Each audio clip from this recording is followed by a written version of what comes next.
সুপ্রিয় দর্শক মণ্ডলী, সবাইকে স্বাগত জানাচ্ছি আমার চ্যানেলে।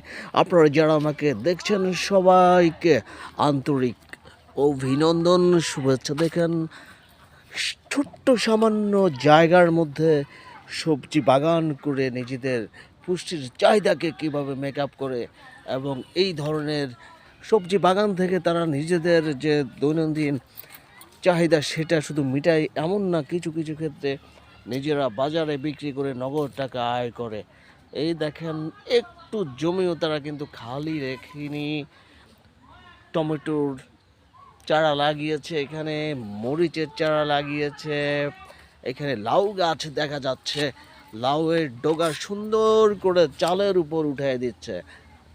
এই যে কয়েকটা লাউয়ের চারা, এই যে একটা, এরপরে আরেকটা, ওইদিকে একটা, তিনটা, এই একটা, চারটা, ওইদিকে একটা, পাঁচটা, কর্নার একটা, 6টা লাউ গাছ।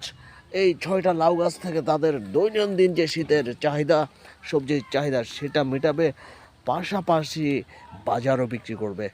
কত সুন্দর তাদের এই সবজির বাগানের ব্যবস্থাপনা। এখানে দেখেন আরেকটা ভিন্ন প্রজাতির সবজির মাদা তৈরি করেছে। এখানে এটাকে বলে খাইসা। এই খাইসা গাছ উঠছে, উঠার পর এখানে এক ধরনের সিমের বিচির মতো জিনিস হবে, যেটা মাছ দিয়ে রান্না করে অনেক সুস্বাদু। ওইদিকে দেখেন একটা বেগুন গাছের বাগান।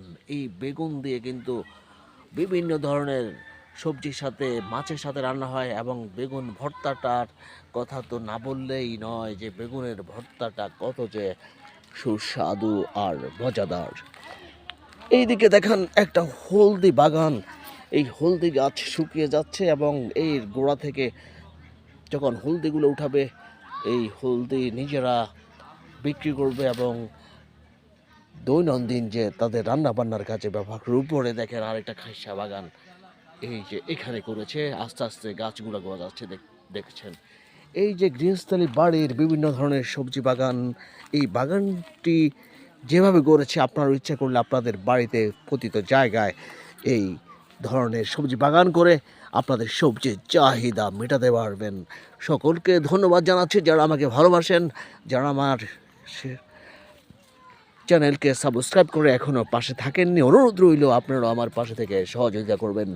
সকলকে আবারও শুভেচ্ছা, ভালোবাসা, ধন্যবাদ, কৃতজ্ঞতা প্রকাশ করে আজকের মতো বিদায় নিচ্ছি। দেখা হবে আগামীকালকে নতুন কোনো ভিডিও নিয়ে, ইনশাআল্লাহ। আসসালামু আলাইকুম।